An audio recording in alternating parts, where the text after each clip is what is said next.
Hello student, ಇವತ್ತಿನ ವಿಡಿಯೋದಲ್ಲಿ second PUC ಅಕೌಂಟೆನ್ಸಿಯಲ್ಲಿ ಪ್ರಾಫಿಟ್ ಆ್ಯಂಡ್ ಲಾಸ್ ಅಪ್ರಾಪ್ರಿಯೇಷನ್ ಅಕೌಂಟನ್ನು ಹೇಗೆ ಬಿಡಿಸೋದು ಅಂತ ಸ್ಟೆಪ್ ಬೈ ಸ್ಟೆಪ್ ಇವತ್ತಿನ ವಿಡಿಯೋದಲ್ಲಿ ನೋಡೋಣ. ಫಸ್ಟ್ ಆಫ್ ಆಲ್ ಈಗ ಫಾರ್ಮೆಟನ್ನು ನೋಡೋಣ. ಈಗ ಒಂದು ಪ್ರಾಬ್ಲಮನ್ನು ಬರ್ಕೊಂಡಿದ್ದೀನಿ. ಅದೇ ರೀತಿಯಾಗಿ ಫಾರ್ಮೆಟನ್ನು ಈಗ first of all problem number 1 ಆಗಿರೋದ್ರಿಂದ ಮೊದಲ ಫಾರ್ಮೆಟನ್ನು ನೋಡೋಣ. Format of profit and loss appropriation account ಅಂತ ಇದೆ. 6 ಮಾರ್ಕ್ಸ್ ಎಕ್ಸಾಮ್ನಲ್ಲಿ ಕೇಳ್ತಾರೆ. ಈಗ ಪರ್ಟಿಕ್ಯುಲರ್ಸ್ ಅಮೌಂಟ್ ಅಂತ 4 ಕಾಲಮ್ ಬರ್ತವೆ. ಅದೇ ರೀತಿಯಾಗಿ ಈಗ ಇಲ್ಲಿ ಡೆಬಿಟ್ಸ್ ಆ್ಯಂಡ್ ಕ್ರೆಡಿಟ್ ಅಂತ ಬರ್ಕೊಳ್ಳಿ. ಅದೇ ರೀತಿಯಾಗಿ ಈಗ ಪ್ರಾಫಿಟ್ ಆ್ಯಂಡ್ ಲಾಸ್ ಅಕೌಂಟ್ ಇಲ್ಲಿ ಏನು ಬರ್ತೈತಪ್ಪ ಅಂದರೆ ನೆಟ್ ಲಾಸ್ ಆಗಿತ್ತಂದ್ರೆ ಬ್ಯಾಲೆನ್ಸ್ ಅಮೌಂಟ್ ಎಲ್ಲಿ ಬರ್ತೈತಪ್ಪ ಅಂದ್ರೆ ಡೆಬಿಟ್ ಸೈಡ್ ಬರ್ತೈತಿ. ಅದೇ ರೀತಿಯಾಗಿ by profit and loss account net profit ಆಗಿತ್ತಂದ್ರೆ ಬ್ರೌಟ್ ಡೌನ್ ಬ್ಯಾಲೆನ್ಸ್ ಎಲ್ಲಿ ಬರ್ತೈತಪ್ಪ ಅಂದ್ರೆ ಕ್ರೆಡಿಟ್ ಸೈಡ್ ಬರ್ತೈತಿ. ಅದೇ ರೀತಿಯಾಗಿ interest on capital interest on capital amount ಇತ್ತಂದ್ರೆ ಇಲ್ಲಿ ಬರ್ತೈತಿ. ಇಂಟ್ರೆಸ್ಟ್ ಇನ್ ಡ್ರಾಯಿಂಗ್ಸ್ ಇತ್ತಂದ್ರೆ ಕ್ರೆಡಿಟ್ ಸೈಡ್ ಬರ್ತೈತಿ. ಅದೇ ರೀತಿಯಾಗಿ ಇಂಟ್ರೆಸ್ಟ್ ಆನ್ ಕ್ಯಾಪಿಟಲ್ ಅಂದರೆ ಈ ಸೈಡು ಎಲ್ಲ ಎಕ್ಸ್ಪೆನ್ಸಸ್ ಬರ್ತವೆ. ಅದೇ ರೀತಿಯಾಗಿ ಕ್ರೆಡಿಟ್ ಸೈಡ್ ಎಲ್ಲ ಇನ್ಕಮ್ಗಳು ಬರ್ತವೆ. ಈಗ ಎಕ್ಸ್ಪೆನ್ಸಸ್ ಅಂದರೆ ಇಂಟ್ರೆಸ್ಟ್ ಆನ್ ಕ್ಯಾಪಿಟಲ್ಗೆ ಇಂಟ್ರೆಸ್ಟ್ ಕೊಟ್ಟಿರ್ತೀವಲ್ಲ ಅದು ಎಲ್ಲಿ ಡೆಬಿಟ್ ಸೈಡ್ ಬರ್ತೈತಿ. ಅದೇ ರೀತಿಯಾಗಿ ಇಂಟ್ರೆಸ್ಟ್ ಇನ್ ಡ್ರಾಯಿಂಗ್ಸನ್ನು ಇಂಟ್ರೆಸ್ಟ್ ನಾವು ಪೇಮೆಂಟ್ ಮಾಡಿರ್ತೀವಿ ಅದಕ್ಕೆ ಕಂಪ್ನಿಗೆ. ಅದೇ ರೀತಿಯಾಗಿ ಅದು ಇನ್ಕಮ್ ಆಗಿರ್ತೈತಿ. ಅದೇ ರೀತಿಯಾಗಿ ಪಾರ್ಟ್ನರ್ಸ್ಗೆ ಸ್ಯಾಲ್ರಿ ಕೊಟ್ಟದ ಅಮೌಂಟ್ ಇತ್ತಂದ್ರೆ ಡೆಬಿಟ್ ಸೈಡ್ ತೊಗೋಬೇಕು. ಅದೇ ರೀತಿಯಾಗಿ ಪಾರ್ಟ್ನರ್ಸ್ ಕಮಿಷನ್ ಇತ್ತಂದ್ರೆ ಅದು ಡೆಬಿಟ್ ಸೈಡ್ ತೊಗೋಬೇಕು, ಎಕ್ಸ್ಪೆನ್ಸ್ ಆಯ್ತು. ಅದೇ ರೀತಿಯಾಗಿ ಪಾರ್ಟ್ನರ್ಸ್ ಕ್ಯಾಪಿಟಲ್ ಅಕೌಂಟ್ ಇಷ್ಟಾದರೆ ಐಟಮ್ ಎಲ್ಲ ಮುಗಿದು ಆದ ನಂತರ ಈಗ partners capital account distribution of profit ಇತ್ತಂದ್ರೆ ಈ ಸೈಡ್ ಡಿಸ್ಟ್ರಿಬ್ಯೂಷನ್ ಮಾಡೋದ ಪಾರ್ಟ್ನರ್ಗಳಿಗೆ ಎಷ್ಟು ರೇಷಿಯೋ ಇರುತ್ತೆ ಅಷ್ಟೇ. ಅದೇ ರೀತಿಗೆ profit by partners capital account distribution loss amount ಇತ್ತಂದ್ರೆ ಈ ಸೈಡ್ ಡಿಸ್ಟ್ರಿಬ್ಯೂಷನ್ ಮಾಡೋದು. ಈ ಸೈಡ್ ಎಲ್ಲ ಎಕ್ಸ್ಪೆನ್ಸಸ್ಸನ್ನು ತೊಗೋದು. ಅದೇ ರೀತಿಯಾಗಿ ಈ ಸೈಡ್ ಇನ್ಕಮನ್ನು ತೊಗೋದು. ಇಂಟ್ರೆಸ್ಟ್ ಇನ್ ಡ್ರಾಯಿಂಗ್ಸ್ ಅಂತ ಐಟಮ್ ಒಂದು ಬರ್ತೈತಿ. ಇಲ್ಲಾಂದರೆ ನೆಟ್ ಪ್ರಾಫಿಟ್ ಇನ್ ಲಾಸ್ ಅಕೌಂಟ್ ನೆಟ್ ಪ್ರಾಫಿಟ್ ಇತ್ತಂದ್ರೆ ಈ ಸೈಡ್ ಬರುತ್ತೆ. ಇದ್ರದ್ದು ಇನ್ಕಮ್ ಇರ್ತವೆ. ಅದರಿಂದ ಉಳ್ಕೋದೆಲ್ಲ ಐಟಮ್ ಈ ಸೈಡ್ ಬರ್ತವೆ. ಈಸಿಯಾಗಿ 6 ಮಾರ್ಕ್ಸನ್ನು ನೀವು ಆ್ಯನ್ಯುವಲ್ ಎಕ್ಸಾಮ್ನಲ್ಲಿ ಪಡಿಬೋದು. ಈಗ ಪ್ರಾಬ್ಲಮ್ ನಂಬರ್ 1 ನೋಡೋಣ ಹೇಗೆ ಬಿಡಿಸೋದು ಅಂತ ಸ್ಟೆಪ್ ಬೈ ಸ್ಟೆಪ್ ಫಾರ್ಮೆಟ್ ಮುಖಾಂತರ ಅಪ್ಲೈ ಮಾಡ್ಕೋತಾ ಹೋಗೋಣ. ಈಗ ಫಸ್ಟ್ ಆಫ್ ಆಲ್ ನೋಡಿ, ಈಗ ಪ್ರಾಬ್ಲಮನ್ನು ಬರ್ಕೊಂಡು ಅದೇ ರೀತಿಯಾಗಿ ಫಾರ್ಮೆಟ್ ಕೂಡ ರೆಡಿ ಮಾಡಿದ್ದೇನೆ. ಈಗ first problem number 1, A and B partnership firm on 1/4/2025 the capital of rupees 1,00,000 and 80,000 respectively. The agree to profit and loss in the ratio of 3:2 for the year ending 31/3/2026. ಅಂದರೆ ಅವರ ratio ಎಷ್ಟು ಕೊಟ್ಟಾರಪ್ಪ ಅಂದ್ರೆ 3:2 ಅಂತ ಕೊಟ್ಟಿದ್ದಾರೆ. ಎದ 3 ಅದೇ ರೀತಿಯಾಗಿ ಬಿದ 2 ಅಂತ ಕೊಟ್ಟಿದ್ದಾರೆ. ದ ಅರ್ನ್ ಪ್ರಾಫಿಟ್ 36,000 ಬಿಫೋರ್ ಅಲವಿಂಗ್ ಅಂದ್ರೆ ಅರ್ನ್ ಪ್ರಾಫಿಟ್ ಹೋದ ವರ್ಷದಿಂದ ಎಷ್ಟಪ್ಪ ಅಂದ್ರೆ 36 ಐತಿ. ಬಿಫೋರ್ ಅಂದ್ರೆ ಹೋದ ವರ್ಷದಿಂದ 36 ಪ್ರಾಫಿಟ್ ಐತಿ. ಇದೇ ನೆಟ್ ಪ್ರಾಫಿಟ್ ಅಂತ ತೊಗೋಬೇಕು. ಈಗ ನೆಕ್ಸ್ಟ್ 1 ಅಂತ ಕೊಟ್ಟಿದ್ದಾರೆ ನೋಡಿ, interest on capital at 5% per annum ಅಂತ ಕೊಟ್ಟಿದ್ದಾರೆ. ಅದೇ ರೀತಿಯಾಗಿ second 1, interest on drawings A 600 and B 1000 ಅಂತ ಕೊಟ್ಟಿದ್ದಾರೆ.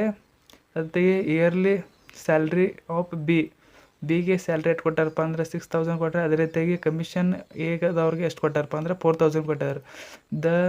Their drawings during the year A 16,000 B 20,000. ಎದವಂಗ 16,000 ಅದೇ ರೀತಿಯಾಗಿ ಬಿದವಂಗ 20,000 ಕೊಟ್ಟಿದ್ದಾರೆ. Prepare profit and loss appropriation account ಅಂತ ಆ್ಯನ್ಯುವಲ್ ಎಕ್ಸಾಮ್ನಲ್ಲಿ ಕೇಳ್ತಾರೆ 6 marks.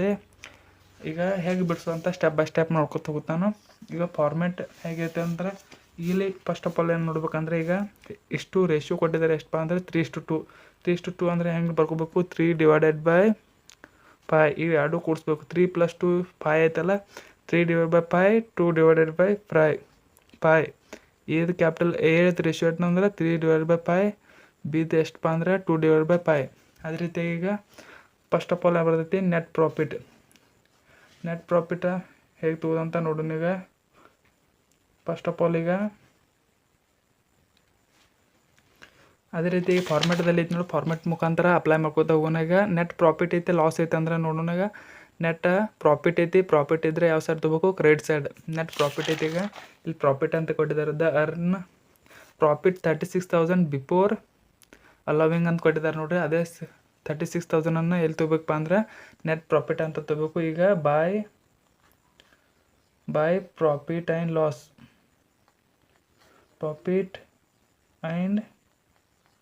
Profit and loss account. Net profit ಎಷ್ಟೈತಪ್ಪ ಅಂದ್ರೆ 36,000 ಕೊಟ್ಟಿದ್ದಾರೆ, ಅದನ್ನ 36,000 ಅಂತ ಬರ್ಕೊಳ್ಳಿ. ಅದೇ ರೀತಿಯಾಗಿ ನೆಕ್ಸ್ಟ್ ಯಾವುದಪ್ಪ ಅಂದ್ರೆ interest on capital. Interest on capital ಎಷ್ಟು ಕೊಟ್ಟಿದ್ದಾರಪ್ಪ ಅಂದ್ರೆ 5% per annum. Interest on capital ಮ್ಯಾಗೆ 5% ಕೊಟ್ಟಿದ್ದಾರೆ. ಅದು ಯಾವ ಸೈಡ್ ಬರ್ತೈತೆ ಅಂದರೆ ಇಂಟ್ರೆಸ್ಟನ್ನು ಕ್ಯಾಪಿಟಲ್ ಮ್ಯಾಗೆ ಇಂಟ್ರೆಸ್ಟನ್ನು ಕೊಡ್ಬೇಕಂದ್ರೆ ಎಕ್ಸ್ಪೆನ್ಸ್ ಆಗುತ್ತೆ. ಎಕ್ಸ್ಪೆನ್ಸ್ ಯಾವ ಸೈಡಪ್ಪ ಅಂದರೆ ಡೆಬಿಟ್ ಸೈಡ. ಇನ್ಕಮ್ ಯಾವುದೇ ಇದ್ದಂದ್ರೆ ಕ್ರೆಡಿಟ್ ಸೈಡ. ಈಗ ಎಕ್ಸ್ಪೆನ್ಸ್ ಇತ್ತು ಟು ಇಂಟ್ರೆಸ್ಟ್ ಆನ್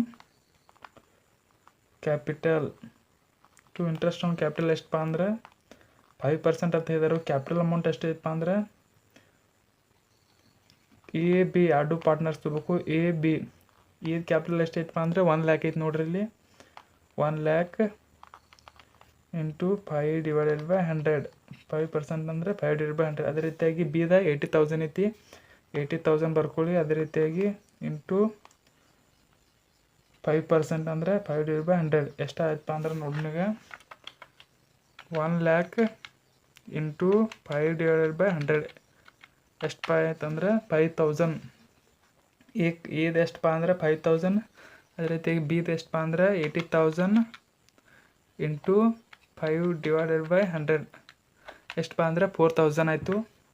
ಅದೇ 4,000 ಬರ್ಕೊಳ್ಳಿ. ಅದೇ ರೀತಿಯಾಗಿ ನೆಕ್ಸ್ಟಿಗೆ ಮತ್ತೇನು ಕೊಟ್ಟಿದ್ದಾರೆ interest on drawings. A 6,000 B 1,000. Interest on drawings ಅಂದರೆ ಎಲ್ಲಿ ಬರ್ತೈತಪ್ಪ ಅಂದರೆ ಇಲ್ಲಿ ಫಾರ್ಮೆಟ್ ನೋಡ್ಬೋದು ನೀವು. ಇಂಟ್ರೆಸ್ಟ್ ಆನ್ ಡ್ರಾಯಿಂಗ್ಸ್ ಒಂದು ಇನ್ಕಮ್ ಆಕೈತಿ, ಅದಾಗೆ ಕ್ರೆಡಿಟ್ ಸೈಡ್ ಬರ್ತೈತಿ. ಇಂಟ್ರೆಸ್ಟ್ ಆನ್ ಕ್ಯಾಪಿಟಲ್ ಎಲ್ಲಿ ಬರ್ಬೇಕಂದ್ರೆ ಕ್ರೆಡಿಟ್ ಸೈಡ್ ಬರಬೇಕು. By interest on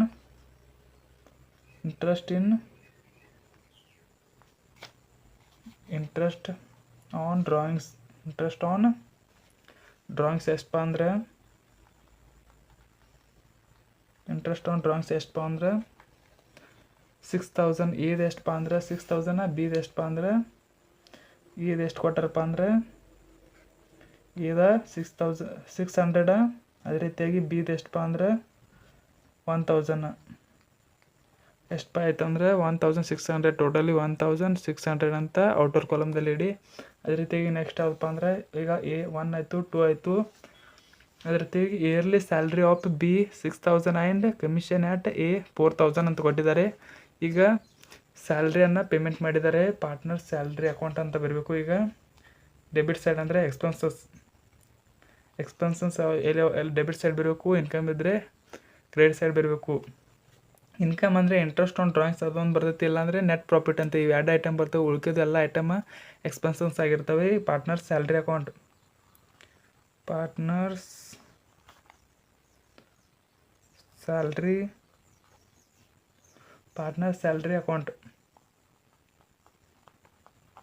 salary account ಅಂತ ಬರ್ದು. ಈಗ ಎಷ್ಟಪ್ಪ ಅಂದರೆ ಇದು ಎಷ್ಟಪ್ಪ ಅಂದರೆ 4,000. ಇದು ಎಷ್ಟಪ್ಪ ಅಂದರೆ 4,000. ಇದು ಕೊಟ್ಟಿಲ್ಲ ಸ್ಯಾಲ್ರಿ ಅದ. ಬಿದು ಅಷ್ಟೇ ಕೊಟ್ಟಿದ್ರು, ಸಾರಿ. ಬಿದು ಎಷ್ಟಪ್ಪ ಅಂದರೆ 6,000.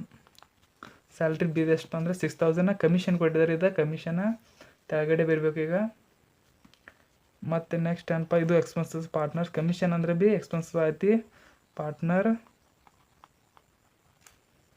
Partners commission account.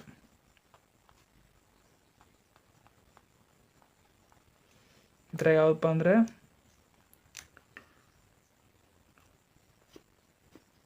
ಇದು ಕಮಿಷನ್ ಕೊಟ್ಟಾರೆ. ಎಷ್ಟಪ್ಪ ಅಂದರೆ 4,000 ಅಂತ ಕೊಟ್ಟಿದ್ದಾರೆ. 4,000 ಅದೇ ರೀತಿಯಾಗಿ ಬರ್ಕೊಳ್ಳಿ. ಈಗ ಏನು ಮಾಡಬೇಕಪ್ಪ ಅಂದರೆ ಈಗ ಟೋಟಲ್ ಮಾಡಬೇಕು. ಯಾವ ಸೈಡ್ ಹೆಚ್ಚಿದೆ ಅಂತ ನೋಡಬೇಕು. ಈಗ ಟೋಟಲ್ ಮಾಡ್ಕೊನು. ಈಗ ಮೊದಲಿಗೆ ಡೆಬಿಟ್ ಸೈಡ್ ಮಾಡೋನು. 5,000 ಪ್ಲಸ್ 4,000 ಪ್ಲಸ್ 6,000 ಪ್ಲಸ್ 4,000 ಎಷ್ಟಪ್ಪ ಅಂದರೆ 19,000 ಆಯಿತು. ಅದೇ ರೀತಿ ಈ ಸೈಡ್ ನೋಡೋಣ ಎಷ್ಟು ಆಯಿತು ಅಂತ. 36,000 1,600 ಎಷ್ಟಪ್ಪ ಅಂದರೆ 37,600 ಆಯಿತು. ಇದೇ ಸೈಡ ಕ್ರೆಡಿಟ್ ಸೈಡ್ ಹೆಚ್ಚಾಗೈತಿ. ಕ್ರೆಡಿಟ್ ಸೈಡ 37,600. ಅದೇ ರೀತಿಯಾಗಿ ಈ ಸೈಡು ಅದನ್ನ ಹಂಗೆ ಬರ್ಕೊಳ್ಳಿ ಹೇಗಿದೆ ಅಂತ. 37,600. ಅದೇ ರೀತಿ ಈ ಸೈಡ್ ಎಷ್ಟಪ್ಪ ಅಂದರೆ 19,000 ಆಗಿತ್ತು. 19,000 ಅಂತ ಬರ್ಕೊಳ್ಳಿ. ಅದೇ ರೀತಿ ಈಗ 37,600 ಮೈನಸ್ 19,000 ಮಾಡಿ ಎಷ್ಟು ಬರ್ತೈತಪ್ಪ ಅಂದರೆ 18,600. ಇದನ್ನ 18,600 ಅಂತ ಬರ್ಕೊಳ್ಳಿ. ಈಗ ಇಲ್ಲಿ ಬರ್ಬೇಕು ಏನಂತಂದರೆ to partner capital account, to partner capital account, to partner capital account ಅಂತ ಬರ್ಕೊಂಡೆ. ಅದ ನಂತರ ಈಗ ಅದರಲ್ಲಿ ಡಿಸ್ಟ್ರಿಬ್ಯೂಷನ್ ಮಾಡಬೇಕು ಅವ್ರ ರೇಷಿಯೋ ಪ್ರಕಾರ. ಎ ಎಷ್ಟಪ್ಪ ಅಂದರೆ ಎ ಆ್ಯಂಡ್ ಬಿ ಇದು ಎಷ್ಟಪ್ಪ ಅಂದರೆ ಇದು ಎಷ್ಟಪ್ಪ ಐತೆ ಅಂದರೆ 18,600 ಅಂತ ಬರ್ಕೊಳ್ಳಿ. ಅದ ನಂತರ ಇಂಟು ಎದು ಎಷ್ಟಪ್ಪ ಅಂದರೆ 3/5, ಅದೇ ರೀತಿಯಾಗಿ ಬಿದ 2/5 ಎಷ್ಟಾಯ್ತಪ್ಪ ಅಂದರೆ 18,600 ಇಂಟು 3/5 ಎಷ್ಟಪ್ಪ ಅಂದರೆ 11,160. ಅದೇ ರೀತಿಯಾಗಿ ಬಿದು ಎಷ್ಟಪ್ಪ ಅಂದರೆ 18,600 ಇಂಟು 2/5 ಅಂದರೆ ಎಷ್ಟಪ್ಪ ಆಯ್ತು ಅಂದರೆ 7,440. ಇಷ್ಟಾದರೆ 6 ಮಾರ್ಕ್ಸ್ ಈಸಿಯಾಗಿ ನೀವು ಪಡಿಬೋದು. ಆ್ಯನ್ಯುವಲ್ ಎಕ್ಸಾಮ್ಗೆ ಖಂಡಿತವಾಗಿ ಕೇಳ್ತಾರೆ. ಇದು ಈಸಿ ಆಗೈತಿ. ಪ್ರಾಬ್ಲಮ್ ನಂಬರ್ 1 ಆಗೈತಿ. ವಿಡಿಯೋ ಇಷ್ಟವಾದರೆ ಲೈಕ್ ಮಾಡಿರಿ, ಶೇರ್ ಮಾಡಿರಿ, ಕಮೆಂಟ್ ಮಾಡಿರಿ ಅಂತ ಹೇಳ್ಕೊತಾ, ಏನಾದರೆ ಡೌಟ್ ಇದ್ದರೆ ಕಮೆಂಟ್ ಮಾಡೋ ಮುಖಾಂತರ ನೀವು ತಿಳಿಸ್ಬೋದು. Thank you for watching.